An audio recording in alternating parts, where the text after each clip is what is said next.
Good afternoon, everyone, and welcome to our today's office hour on California's BEAD subgrantee selection process. My name is Ali Eshraghi, and I serve as a program and project supervisor for the BEAD program here at the California Public Utilities Commission, CPUC.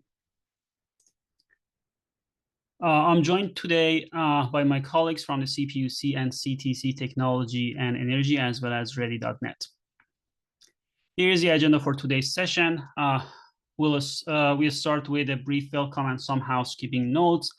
Then we move to the main segment of this session where we'll address your questions and provide answers to the extent that it's feasible during this office hour. And for any questions that we cannot provide a comprehensive answer, we'll provide them in our FAQ document.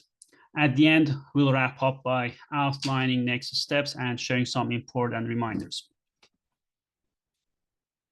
Let's cover the guidelines for participation in today's Q&A session.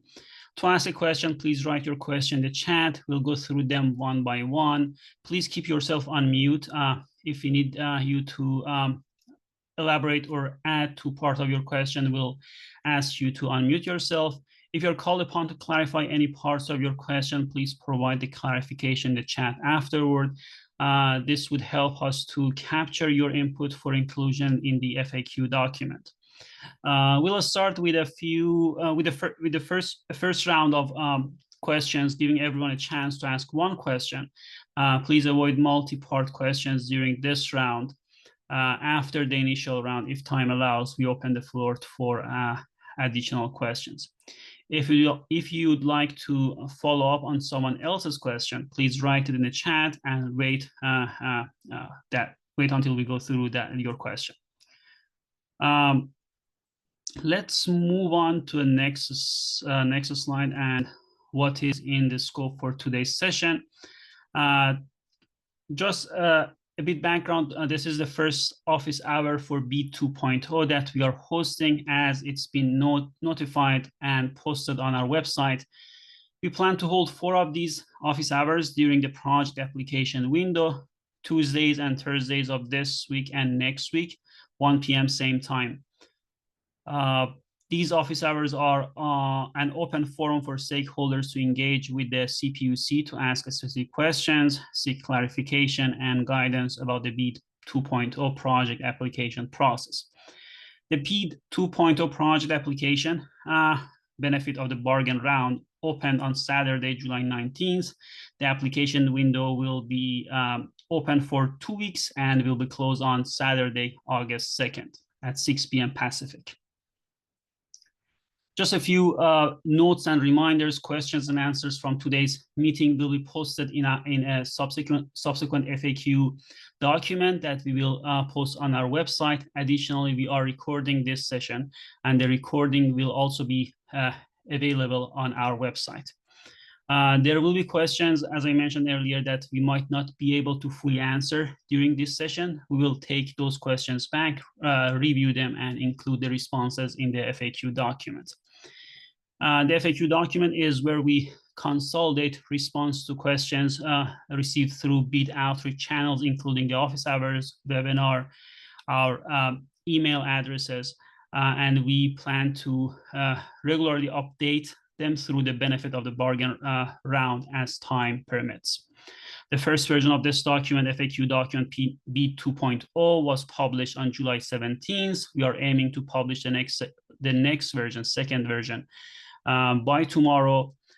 And as a reminder, the CPUC is required to follow the rules established by the NTIA, which administers the BEAD program. Thank you for joining us today, and let's get started. So here we, as I said, this is the main section of this office hour. Please type in your questions in the chat, and we go through them one by one in order that we receive them.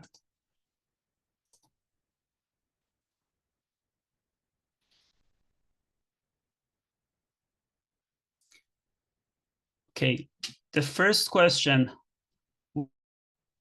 port the shapefile. The symbology doesn't carry over for anyone who imports it into Arc on a different computer. How would you like us to handle the legend for the requested shape files? Or would you prefer we use a KMZ with a legend instead? Sorry, do we, this is a portal question. I don't know if you would be able to answer it here. I ask Reddy if can answer now. If not, can follow up offline.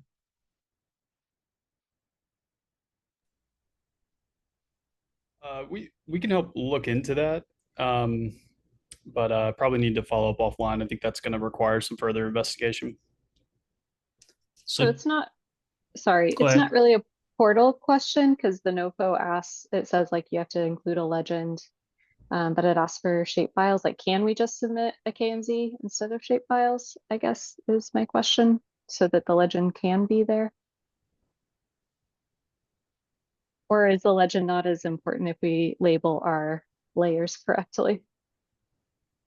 So this is Jonathan. I think we'll need to take that question back and we publish an answer in our FAQ and or get back to you directly. Sorry, we're not equipped to answer that question today, but thank you for clarifying. So moving on, thank you. Moving on to the next question. If we submit a hybrid app that includes fiber and an alternative technology, and the speeds of the alternative are at least 100/20, but the fiber is obviously 1 gigawatt plus, how is that scored? And it has a second part, is 6 gigahertz considered priority broadband? Can I ask Ziggy if you have any input to this question? I don't. We have lots of. I didn't get, by the way, the first part of the question, but I got the last part of this the question. So generally, I can say that we look at all the technical information that is provided in the templates, and we use that to assess a variety of different aspects of the technology to determine whether it can meet the BEAD standards and provide easy scalability. So will it qualify as priority? Maybe, maybe not. It depends on all the technical information you provide. We cannot determine that in isolation. But there is no technology that is excluded from potential determination of priority just by the nature of the technology. That is part of what we assess. And if I could just jump in on Ziggy's team, Andrew Afflerbach, the specific question about 6 gigahertz, assuming that you mean unlicensed 6 megahertz wireless, that there's a priority evaluation that's specific for unlicensed fixed wireless, and so that would apply in that case. I think I will just add a little bit more on to Ziggy's answer, and thank you, Andrew, for answering that part. All applications, all technologies are scored the same in the sense of that there are 2 elements to the scoring. The first is there's an element based upon the cost. It's the average cost, and that's scored the same regardless of the technology. And then the second element is that if 2 applications within the same general project area are within 15% of each other, then there's secondary scoring criteria, which again are technology neutral. It's speed of deployment, scalability of the technology. So at this point, we are not, the only thing that's, there's nothing that's being there's no technology preferences like there were in the original version of the NOFO, where certain technologies were considered priority or non-priority, and kind of piggybacking on Andrew's answer.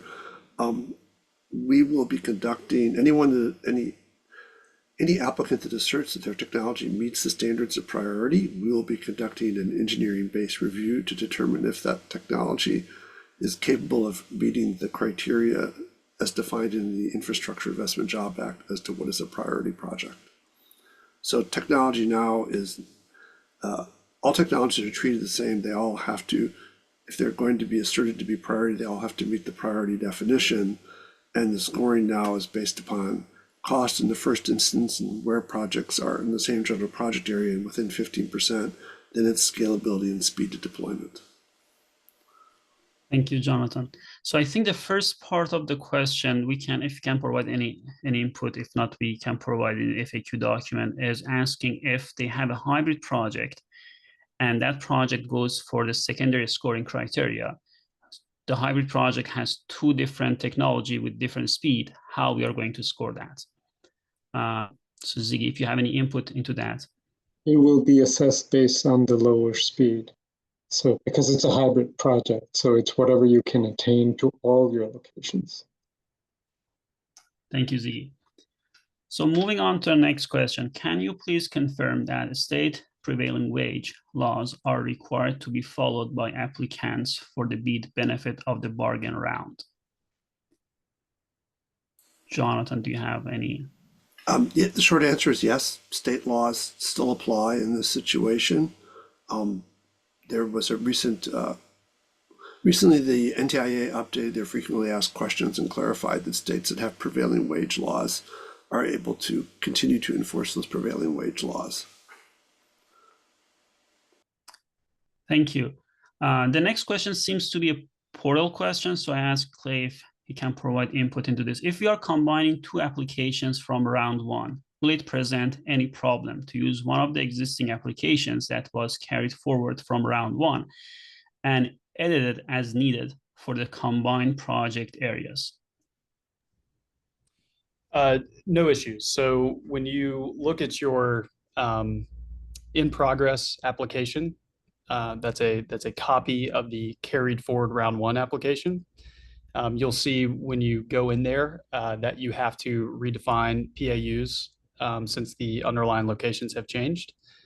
So what I'd recommend in that case is you take the PAUs from two of your previous applications, combine that into one file and upload, and then make sure to review.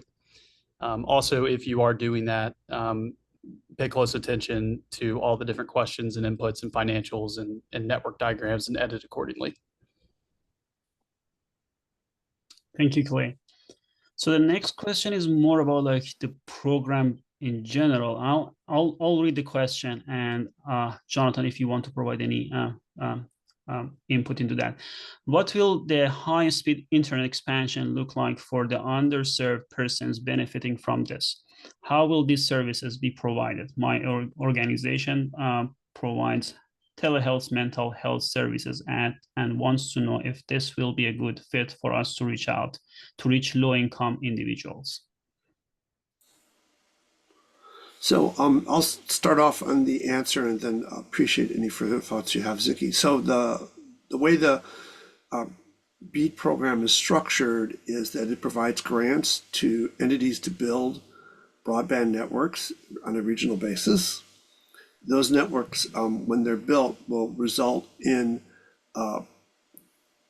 essence, anyone in that region or any location that's been identified as eligible for funding by the program. And we had a challenge process earlier in the year that identified broadband serviceable locations and also community anchor institutions. And a way to think about broadband serviceable locations is that it's locations that are typically served by mass market broadband service. It's a lot more complicated than that, but to kind of keep the answer not as short as possible.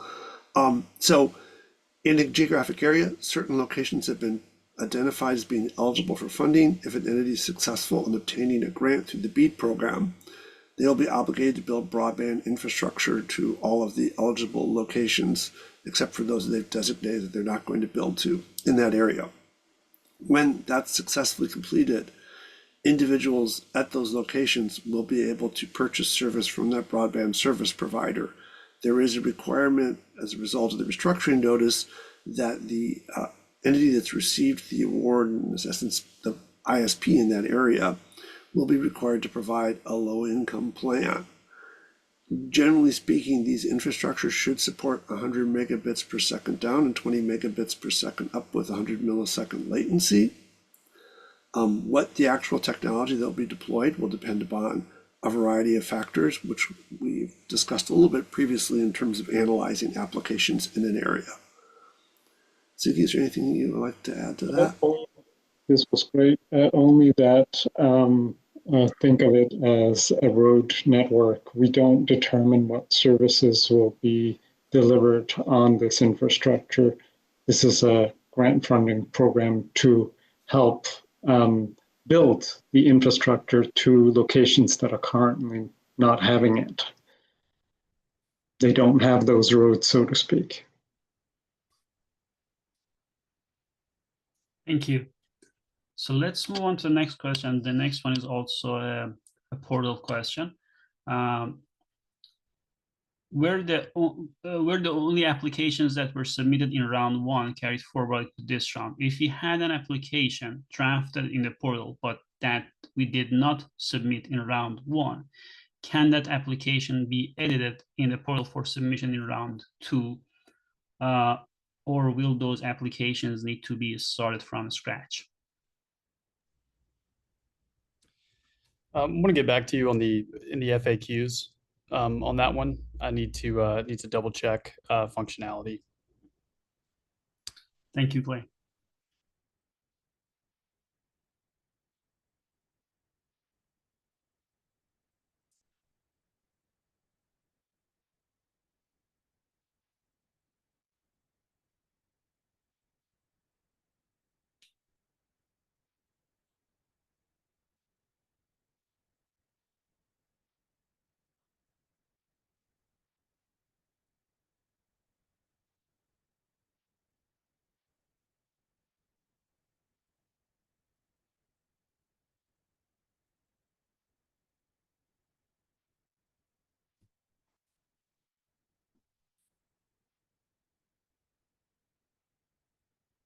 So we're waiting for the next question.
Well, we're waiting for them for that as a reminder. If you have any questions, you can also submit those to our mailbox, beadgrant@cpuc.ca.gov. And those questions as well, we will include those in the FAQ document, so everyone can benefit from those if those questions could apply to others as well.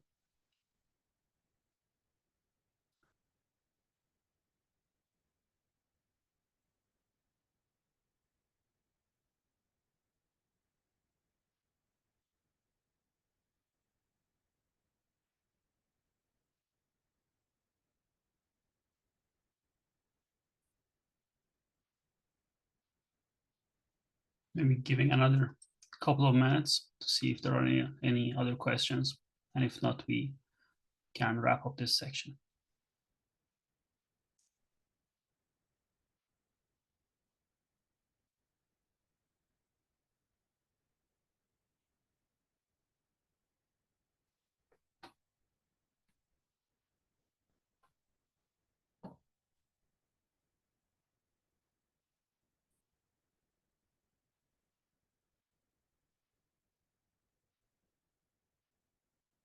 The next question is, if only cost is a consideration, does the CPUC expect to approve any fiber-only BEAD applications?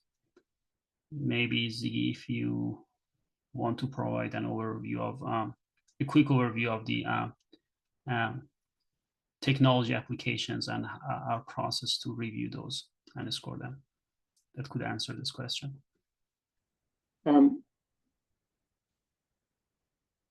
So cost is the primary consideration. It is not the only consideration. Am I answering the right question? Yes.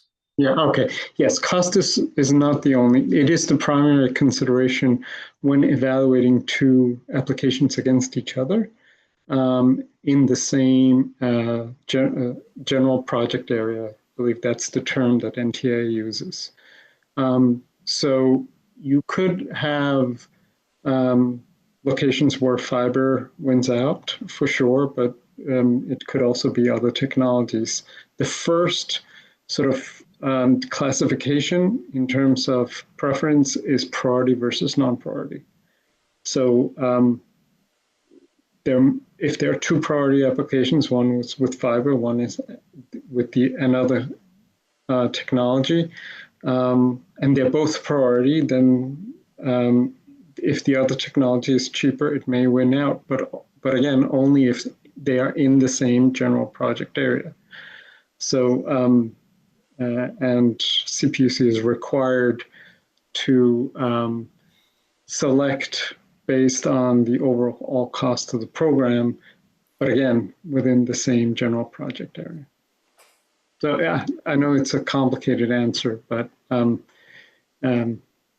I see, thanks again. I see, Jonathan, you want to add? And I was just going to add in on that answer that overall, the state's been allocated $1.86 billion. And so in determining if what a specific project is able to be funded, there are the factors that Ziggy did. In addition, there's sort of, we are going to look at the overall allocation and make sure it fits in with the concept that we have to serve 100% of the unserved and underserved locations. And also NTIA in the restructuring notice layered another criterion, which is that projects that are considered to be excessive cost should not be funded either. So it's not a matter of it being any fiber project. The fiber project has to, be run through this evaluation process that we have, and also a cost evaluation process that has two prongs to it, which is the overall budget for within the state, and then specifically also if the project is sort of excessive cost, although NTIA does not define what excessive cost means. So the answer is maybe. Thank you.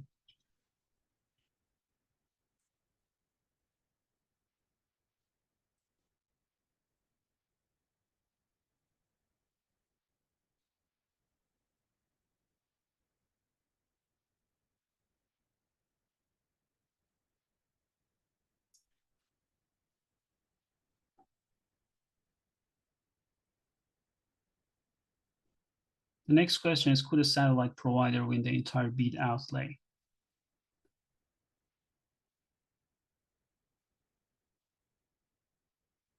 So I'll just say that we're not really here to answer speculative questions. We already know that, well, we don't know, but we have, based upon round one, an expectation that there'll be a variety of people applying, and without having the applications in front of us, I think that it's not, it's a purely speculative question that we're not going to answer during this meeting. I can add that NDA has communicated that they expect to see a mix of different technologies, and there's no reason not to expect that in California as well.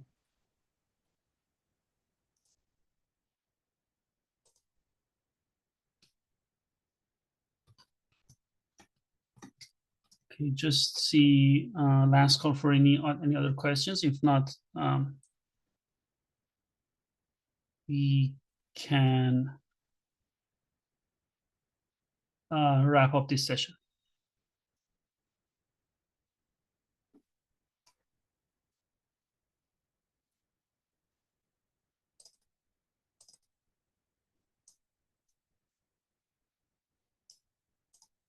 Okay, thank you, everyone. Not seeing any other questions. If you haven't already, please sign up on our website to receive email updates about the BEAD program. For questions about California's BEAD subgrantee selection process, please email those to beadgrant@cpuc.ca.gov. For other inquiries about the BEAD program in California, use the other email address that we have, bead@cpuc.ca.gov. For questions about the portal functionality or technical issues that you might have as you go through your application, please submit those to Ready Help Desk. The address is cahelpdesk@ready.net. As mentioned at the beginning of this office hour, we are updating the FAQ document. The first version was published last week. We are going to publish the next week, the next version by tomorrow, and we continue to update as time permits through the application window. In terms of the office hours, as mentioned at the beginning, we plan to hold 4 of these office hours during the project application window. This was the first one. The next one is on Thursday, and Tuesday and Thursday of next week, we have the 3rd and 4th sessions. These office hours are open to anyone interested in attending. Registration link is available on our website. You just need to register once for all 4 sessions. These sessions provide an open forum for stakeholders to ask specific questions, seek clarification, and receive guidance on the BEAD 2.0 project application process. The stakeholders are encouraged to attend these sessions to fully understand the requirements and opportunities provided through the BEAD program. These events are designed to promote transparency, collaboration, and success for all potential subgrantees. Thank you for your participation and engagement today. Hope we see you on Thursday, and have a great afternoon.